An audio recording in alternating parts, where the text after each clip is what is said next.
देखिए, आपने sugar sector के अंदर शुगर कंट्रोल ऑर्डर देखा होगा। ठीक उसी तरह से जो एडिबल ऑयल्स है उसके अंदर भी एक vegetable oil and production availability order लागू होता है, लेकिन ये काफ़ी पुराना था। इसके जरिए सरकार कंपनियों को कुछ भी तरह कोई मैंडेट जो है वो नहीं कर पा रही थी, तो सरकार ने इसमें पूरी तरह से बदलाव करने का फैसला किया है।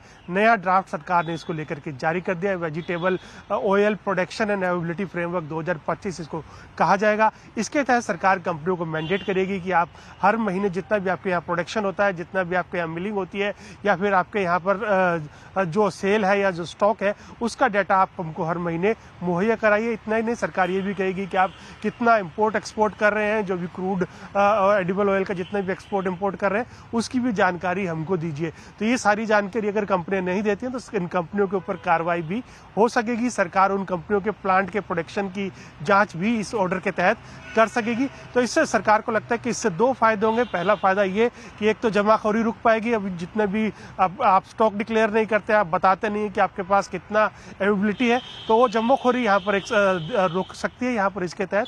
और दूसरा बड़ा फायदा ये होगा कि सरकार के पास एक रेडिली अवेलेबल डाटा रहेगा कि कितना प्रोडक्शन देश के अंदर हो रहा है, कितने की जरूरत है। तो सरकार उसके मुताबिक जो पॉलिसी से जुड़े हुए कदम है, चाहे इंपोर्ट ड्यूटी लगाना हो या फिर और कुछ का कदम उठाने हो, सरकार वो कदम इसके जरिए आसानी से ले सकेगी।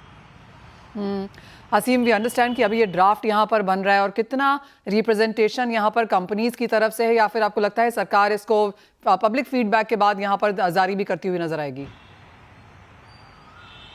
देखिए, जो सरकार है उसने उस ड्राफ्ट के ऊपर 11 जुलाई तक सभी स्टेक होल्डर्स के कमेंट्स मांगे हैं। जो हमें जानकार बता रहे कि अगले 2 से 3 दिन के अंदर सारे कमेंट्स सरकार को मिल जाएंगे और सरकार इसी महीने के एंड तक इस नए फ्रेमवर्क को लागू कर सकती है। एक बार नया फ्रेमवर्क लागू हो जाएगा तो सरकार की पूरी इंडस्ट्री के ऊपर नजर होगी कि कौन सी कंपनी कितना प्रोडक्शन कर रही है, कितनी बिक्री कर रही है, उसके पास कितना स्टॉक है, और उसी के हिसाब से सरकार अपने आगे के कदम उठा सकेगी।